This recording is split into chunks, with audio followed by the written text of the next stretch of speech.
depois de ter visto toda a parte fisiológica da tireoide e paratireoide, vamos entender a parte patológica dessas glândulas. Primeiro, vou começar então com o hipertireoidismo ou tirotoxicose, que é um estado então hipermetabólico, onde nós vamos ter elevados níveis circulantes de T3, T4. Nessa condição, ela é causada comumente pelo hiperfuncionamento da glândula da tireoide. Então, por este achado, ela é conhecida como hipertireoidismo. Existem 3 causas comuns associadas. Então, a hiperplasia difusa da tireoide, associada com uma doença autoimune, que é a doença de Graves, responsável por 85% dos casos. O bócio multinodular, então hiperfuncionante, quando a gente tem o aumento então dessa glândula e ela fica hiperfuncionante, e adenoma hiperfuncional da tireoide. Nesses casos, então, focando nesse hipertireoidismo mais comum, que é a doença de Graves, nessa condição, o corpo ele produz anticorpos, que são chamados TSI, imunoglobulinas estimuladoras da tireoide. Esses anticorpos, eles mimetizam a ação do TSH. O que isso quer dizer? Eles se fingem de TSH e vão lá no receptor na glândula da tireoide e ficam ativando constitutivamente essa glândula. E o resultado disso é a formação desse bócio, desse aumento da glândula e essa hipersecreção de T3, T4. E os sintomas do excesso metabólico desses hormônios. O que acontece? A retroalimentação, aquele feedback negativo que é exercido por esses altos níveis de T3, T4, eles funcionam. Eles vão lá e estimulam, sim, eles bloqueiam TRH e TSH. Mas o que acontece? Eles não têm ação nenhuma sobre esse anticorpo, então sobre esse TSI na glândula da tireoide. Mesmo tendo feedback negativo, o anticorpo continua sendo liberado. E aí um sintoma clássico, uma característica clássica da doença de Graves é a ectoftalmia. O que isso quer dizer? A aparência daqueles olhos esbugalhados, aqueles olhos saltados, que é ocasionada justamente pelo aumento dos músculos e tecidos na órbita. Outro caso também para ter um hipertireoidismo são os tumores da glândula da tireoide. Esses 2 tipos, como são na glândula, são conhecidos como hipertireoidismo primário. Já por outro lado, nós temos um hipertireoidismo secundário que ocorre quando a alteração é na hipófise, então na glândula secretora do TSH. Então, pensando no contexto do feedback negativo aqui, a interferência deste hormônio é nesse contexto. Ele, então, estimula sempre positivamente para ter o aumento de T3, T4.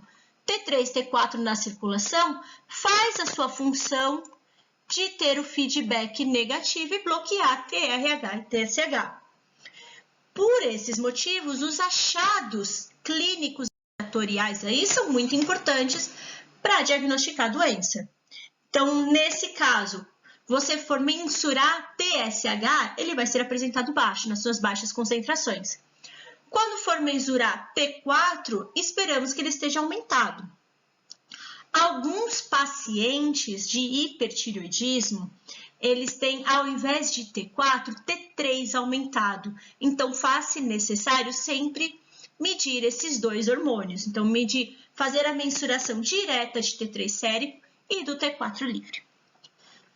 Quando a gente fala sobre o hipertireoidismo associado à hipófise, no caso, então, do hipertireoidismo secundário, vale ressaltar que o problema é na hipófise. Para provar isso, a gente tem que avaliar os níveis de TSH, que normalmente estão normais ou aumentados.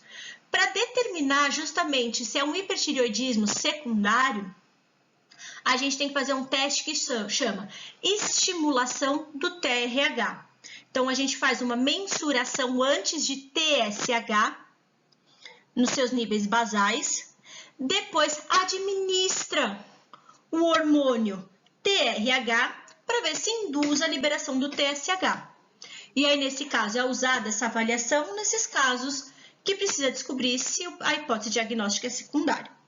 Se tiver um aumento normal de TSH, após essa administração de TRH, a gente exclui esse hipertireoidismo secundário, porque mostra que não tem problema nenhum no contexto de hipófise, certo? Mas aí a gente, para fechar esse diagnóstico por completo, tem que ter a combinação desses ensaios de TSH com os níveis hormonais tireoidianos livres e, para fechar o diagnóstico, a mensuração da captação do iodo radioativo pela glândula da tireoide. E aí sim a gente consegue determinar a etiologia da doença. Já no hipotireoidismo, é causado por qualquer desarranjo estrutural ou funcional que interfira na produção desses hormônios tireoidianos. Então, ele é um distúrbio razoavelmente comum, a prevalência aumenta com a idade e a relação de homem para mulher, em mulheres, tem 10 vezes mais a chance de acontecer. Esse distúrbio, então, ele pode ser resultado de algum defeito dentro do eixo hipotálamo, hipófise, tireoide. E pode também ser dividido em categorias primárias e secundárias, dependendo da origem. Aí, nesse caso, o hipotireoidismo primário, ele pode ser congênito, adquirido ou autoimune. Então, no congênito, pode ser por conta mais frequentemente resultante de uma deficiência de iodo na dieta, tá? Outras formas menos comuns incluem alguns erros inatos de metabolismo. Já o adquirido pode ser por alguma cirurgia, por alguma radiação, uma grande ressecção da glândula da tireoide por conta de algum tratamento. Já o autoimune é a causa mais comum desse hipotireoidismo, tá? Quando a pessoa tem essa administração de iodo suficiente, e ela é conhecida principalmente como a tireoidite de Hashimoto, ou doença de Hashimoto, onde a gente vai produzir anticorpos circulantes que vão bloquear e inibir essa síntese dos hormônios tireoidianos. E já no hipotireoidismo secundário ou central, a deficiência pode vir de TSH, ou muito mais raro, de TRH.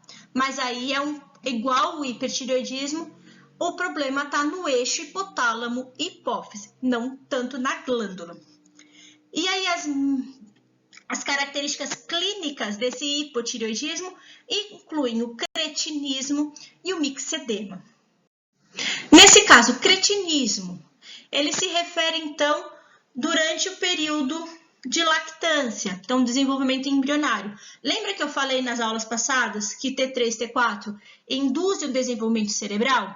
Então, é isso que acontece. A deficiência alimentar de iodo durante a gestação causam esses problemas de cretinismo, que foram reduzidos após o uso, então, da suplementação mundial de alimentos com iodo. As características clínicas desse cretinismo incluem, então, um desenvolvimento prejudicado do sistema esquelético e nervoso central, um retardo mental grave, por isso do nome, estatura baixa, características faciais grosseiras, uma língua projetada e hérnia umbilical.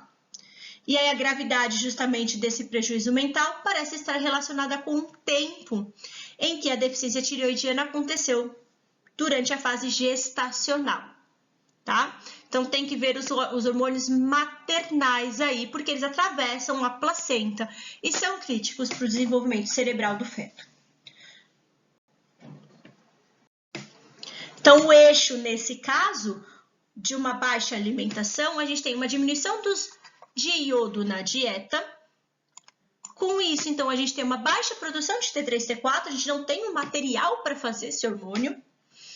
E aí, com isso, então, o hipotálamo aumenta a secreção de TRH, que induz, então, a secreção de TSH. E aí, a glândula da tireoide, ela aumenta. Ela vai ter aquele bócio, porque ela não tem o iodo, então ela vai tentar sintetizar. E mesmo assim, ela aumentada, a gente tem as taxas de T3 e T4 baixas. Com isso, nós não temos a estimulação por feedback negativo. Então, TRH e TSH vão estar altos por conta das baixas de T3 e T4. Já o mixedema é o termo aplicado ao hipotireoidismo que se desenvolvem em crianças mais velhas e em adultos. Varia com a idade e o início da deficiência. As crianças, então, mostram sintomas intermediários entre aqueles do cretinismo e aqueles de adulto com hipotireoidismo. E no adulto, começa a aparecer insidiosamente, então, devagar, que pode levar anos para alcançar o nível de suspeita clínica. Então, sujeitos que têm mixedema, eles têm depósitos de mucopolissacarídeos sobre a pele e pode levar à formação de bolsas abaixo dos olhos. O aspecto clínico, então, caracterizado pela lentidão da atividade física e mental, sintomas iniciais como uma fadiga generalizada, apatia e preguiça mental podem estar entre os fatores. Já na doença autoimune, que é a tireoidite de Hashimoto, ela é a mais comum. Então, neste contexto, o nosso corpo produz anticorpos, tá? Que vão bloquear as ações desses hormônios. Então, ela é caracterizada por uma falência gradual da tireoide, devido a esses hormônios irem lá e destruírem a glândula da tireoide. E aí, nesse caso, esse distúrbio é mais prevalente entre os 45 e 65 anos de idade, também mais comum em mulheres do que homens, tá? Então, as características de hipotireoidismo e hipertireoidismo. No hipo, cabelo seco, uma irritabilidade, cansaço, pele seca e áspera e uma tireoide diminuída, em alguns casos. No hiper, perda de peso, olhos salientes, sudorese, pescoço inchado, que é o bócio aumentado, e o aumento, então, consequentemente, da tireoide. Pensando agora, não só na glândula da tireoide, mas da paratireoide, nós também temos o hiperparatireoidismo, que ocorre em duas formas principais, a primária e a secundária.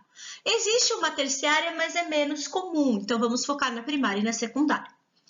A primeira condição representa uma superprodução autônoma e espontânea do paratormônio, e essas duas últimas, a secundária e a terciária, ocorrem tipicamente com fenômenos secundários do indivíduo, como, por exemplo, uma insuficiência renal crônica.